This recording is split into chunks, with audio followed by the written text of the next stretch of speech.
Thank you for joining me, Ashwin Berry, on NMH at 1. And this is the broadcast where we highlight the news making waves in Namibia and beyond, ranging from current affairs to community stories, sports, as well as economic news. This is what you can expect today. ACC roped into Otavi saga. Radebe surrendered after running out of diabetes meds. And families destroyed by Fishrot. Follow all our programs on oneup2.com or DSTV 285 and GoTV 25 in Namibia. Let's head to the midday news update.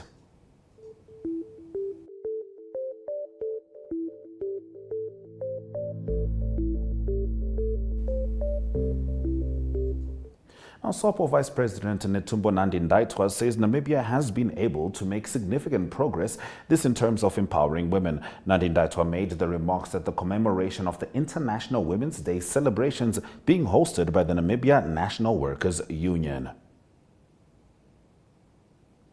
Visual News highlights local stories from across Namibia after the break. Welcome to What's Cooking, where culinary passion meets expert insights. Somebody must really want to cook and want to cook good food. Immerse yourself in the bustling world of professional kitchens as top chefs create mouth-watering dishes. Join us for in-depth interviews as our host explores the experiences and expertise of our guest chefs. Don't miss out. Tune in to What's Cooking on NTV every Friday at 2100 hours and let the culinary adventure begin.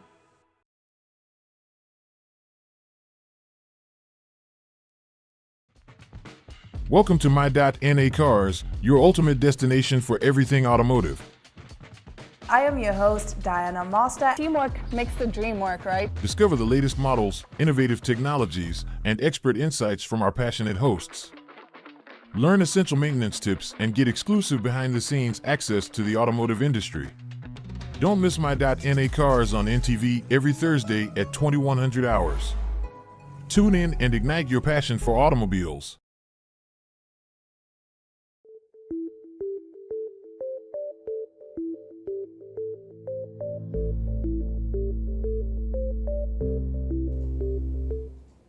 Now, the Chief Executive Officer of the Rundu Town Council, Otavi Nathaniel, says the cleanliness of the environment should not be seen as the responsibility of the government, but a joint effort from all citizens.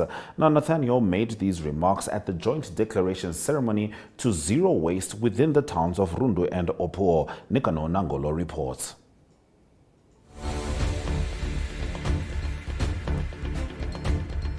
By denying waste within our towns and cities, I believe that the Namibia Zero Waste mechanism will assist our towns in waste reduction.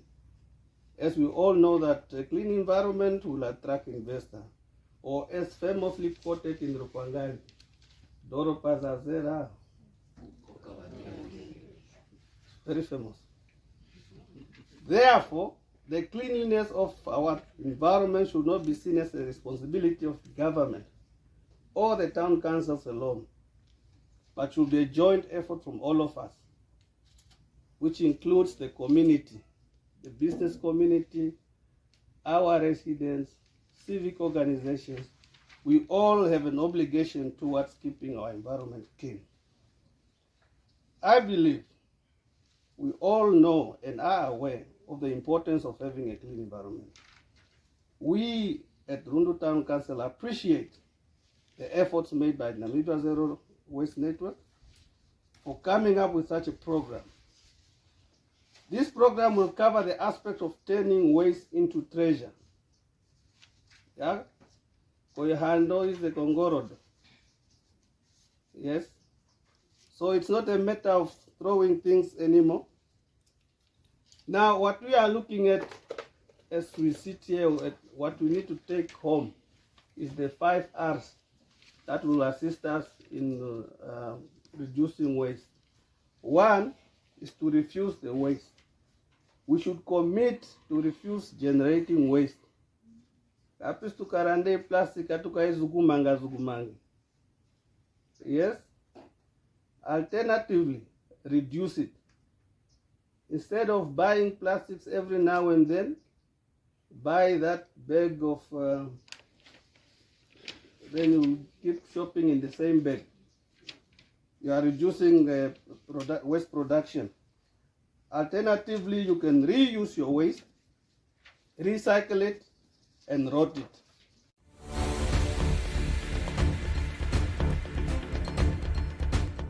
Now, Professor Kenneth Matengu, Vice-Chancellor of the University of Namibia, said there is a need to streamline the funding of education to ensure self-reliance that would address the welfare of Namibians. He was speaking at the budget review dinner of the Namibia Press Agency. Jemima Biekas reports.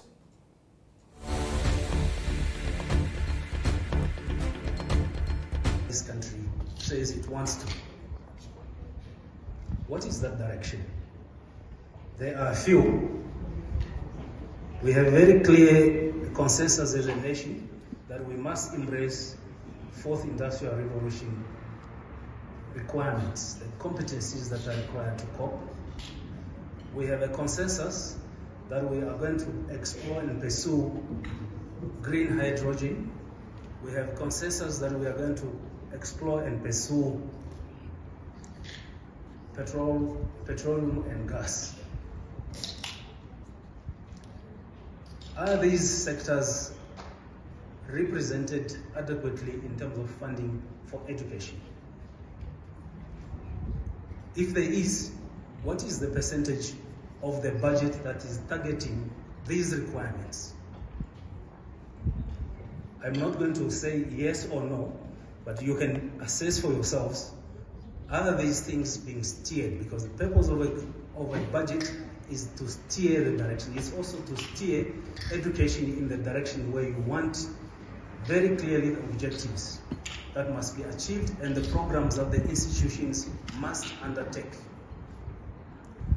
Now we have made these decisions, but if you are not allocating resources to cause development to happen, because development is very simple. It's not the same as economic growth.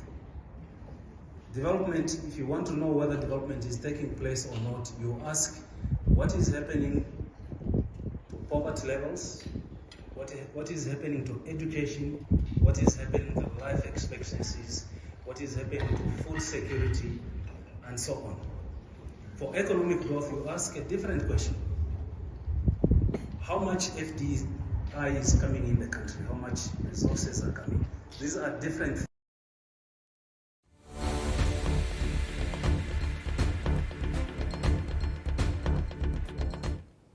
All right, let's get straight into our newspaper review for today.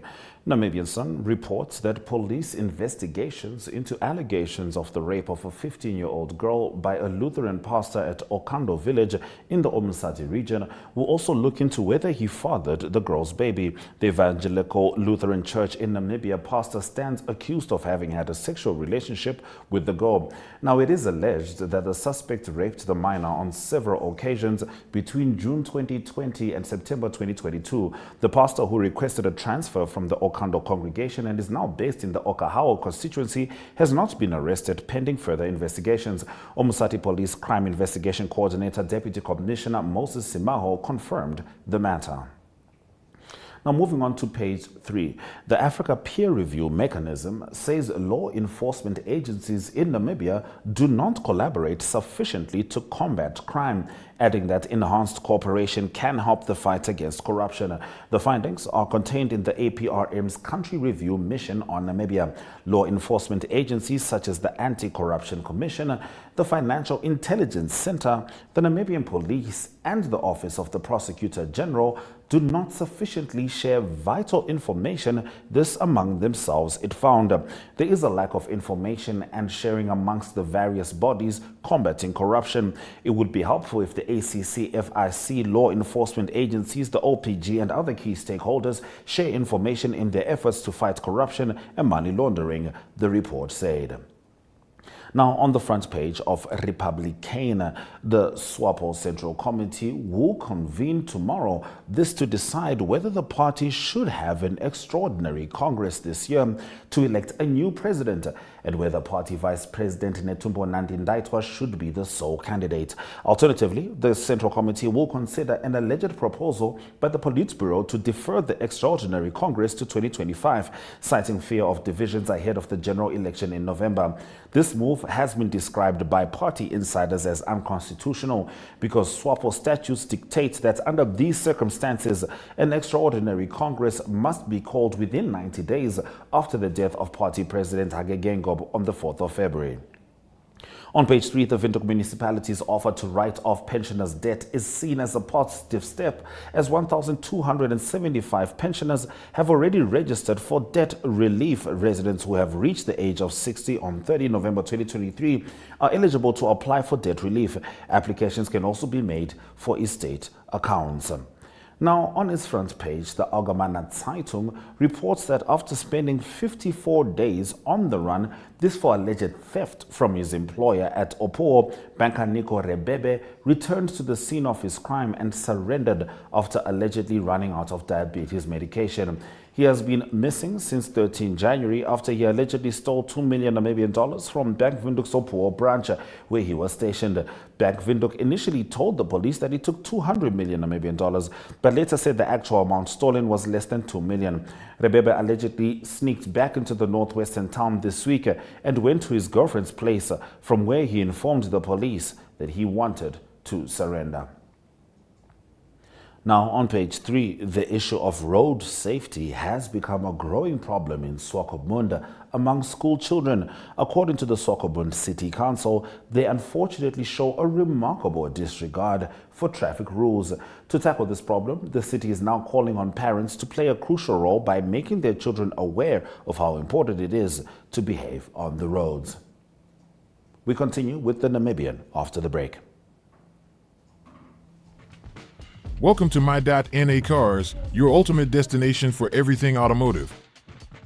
I am your host, Diana Master. Teamwork makes the dream work, right? Discover the latest models, innovative technologies, and expert insights from our passionate hosts.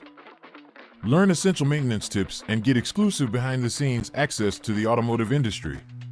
Don't miss My.NA Cars on NTV every Thursday at 2100 hours. Tune in and ignite your passion for automobiles.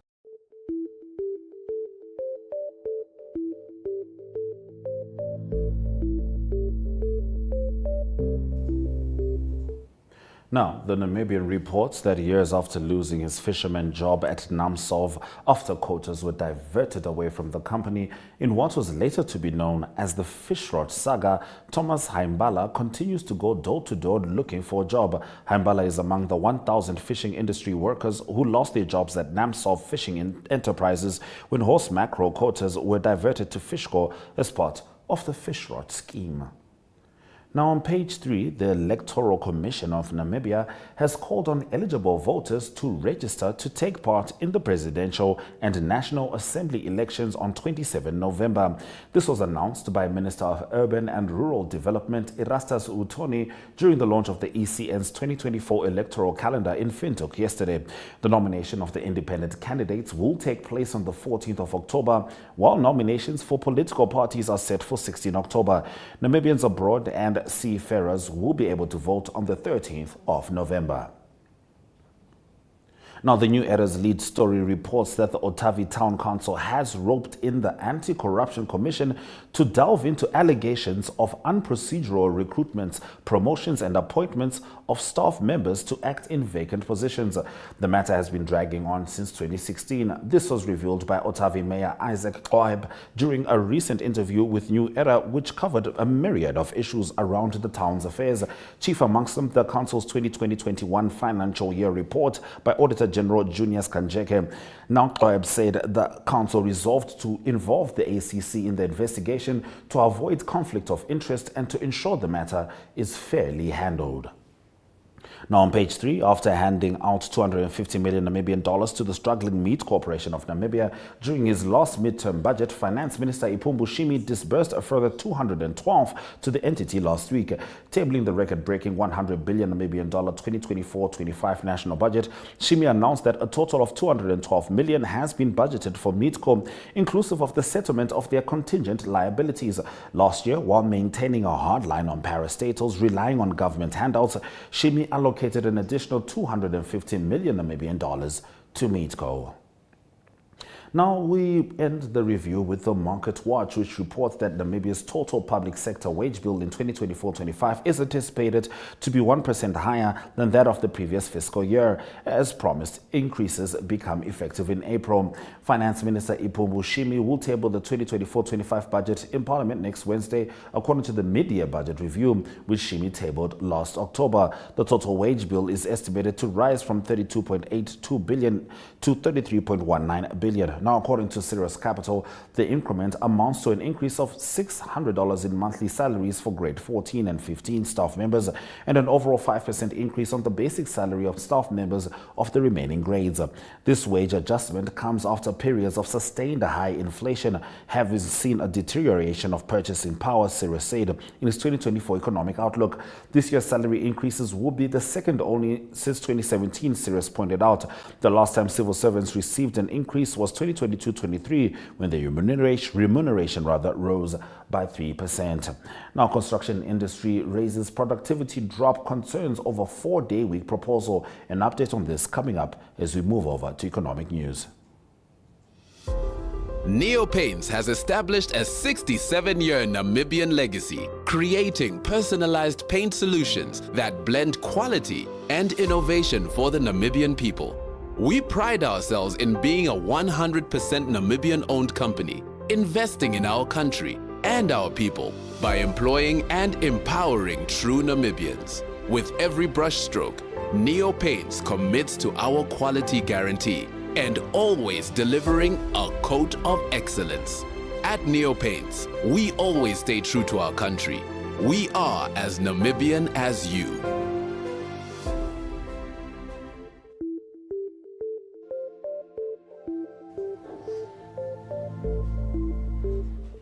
Now, as industry experts mull over the 4-day work week in Namibia, there are concerns from the construction industry, and the 4-day work week is expected to be tried out in April, and we'll be seeing how that develops, particularly for the economy. Now, heading into our economic news stories for today, measures taken this week by the Bank of Namibia and the Banco Nacional de Angola have boosted the issuance and use of payment mechanisms between the two countries in response to the need to smoothen trade-related transactions and thereby facilitate trade. Bank of Namibia Governor Johannes Kawahab paid a 1-day visit to his Angolan counterpart Manuel Diaz this week as part of a renewed push by the two central banks to enhance the movement of goods and services between the two neighboring countries, stemming from solid government-to-government relations.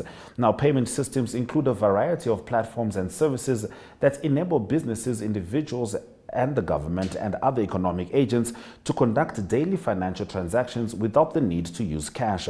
To this end, the central banks explored various payment mechanisms to enhance trade between the two countries, Bank of Namibia said in a statement.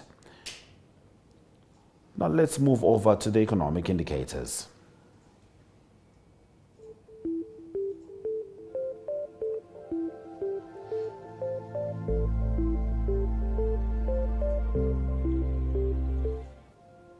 The Namibian dollar trades at 18.68 next to the US dollar, with 23.88 Namibian dollars getting you 1 British pound. 1 euro gets you 20.44 Namibian dollars, and for 1 Chinese yuan, you get 2.60 Namibian dollars. First Rand Namibia stock is down minus 0.50%, plus 2.50% is how Lesego Holdings Namibia Limited is currently doing, and Breweries Limited is also in the green. Overall index closed down minus 0.05%, whilst the local index closed up plus 0.12%. Looking at commodities, platinum and Brent crude oil making some dips, gold trading at 2,167.77 per ounce, whilst copper makes an uptick of plus 0.02%. More than 280 Nigerian school pupils have been abducted. Stay with us as we head into news from Africa.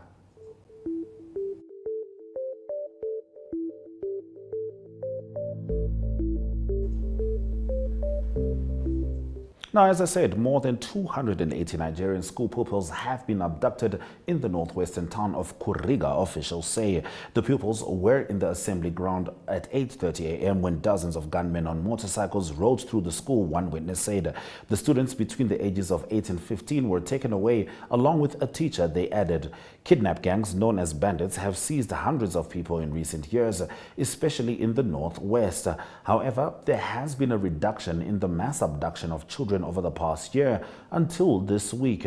The kidnapping was confirmed by Ubasani, the governor of Kaduna State, which includes Kuriga. Now, he said 187 students had gone missing from a secondary school and 125 from the local primary school, but that 25 had since returned. The eyewitnesses, meanwhile, said that one girl had been shot by the gunmen and was receiving medical attention at the Burn Gwari Hospital. Let's swing over to international news, talking USA.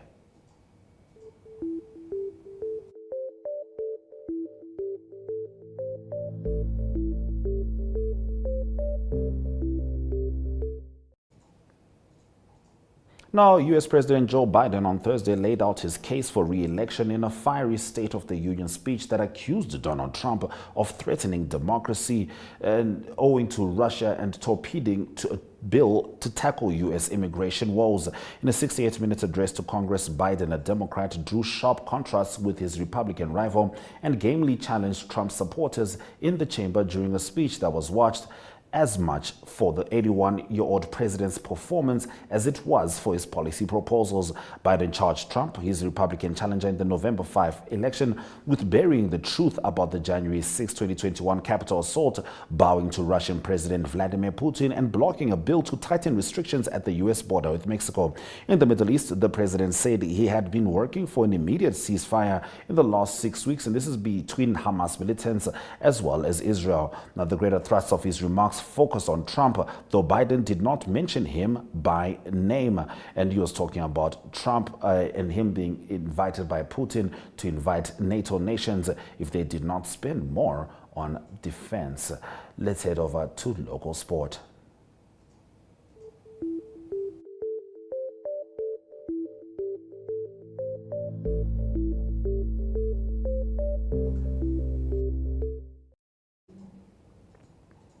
Now, the popular Rossing Uranium Marathon this coming Saturday from the coastal town of Swakopmund has attracted double the usual amount of entries in the respective categories. More than 2,000 avid runners enters the competition as amateurs or elite athletes that offer the marathon, the Frank Slabbert Half Marathon, the 10-kilometer run, and a 5-kilometer fun walk. This is the 33rd year that the Rossing Marathon will be hosted. The MTC Nesta Sunshine Boxing Promotions has announced a change of opponent for WBO Africa champion Philippa Singitimbwa, who is set to fight on 27 April. And the Namibia Volleyball Federation has announced the commemoration of the 40th anniversary of the esteemed Dock Tournament, a pivotal milestone in the annals of the sport. The event is scheduled to be held at the MTC Dome in Swakopmund from 30 to 31 March. Not to mention NAPSO Athletics currently taking place at the coast, with NTV covering all of that. Let's head over to international news.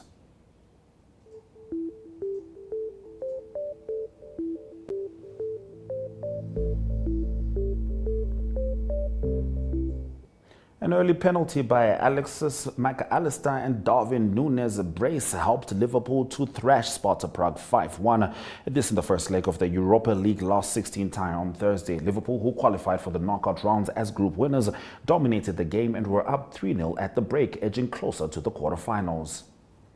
Ben Gollings has been sacked as head coach of the Fijian men's sevens team, the Fiji Rugby Union said on Friday, 4 months before the side bids for a third straight Olympic gold in Paris. And Ramanullah Gubaz posted his sixth one-day international century as Afghanistan eased to a 35-run win over Ireland in the opening one-day international in Sharjah on Thursday. Stay with NMH at 1 as we say goodbye after the break.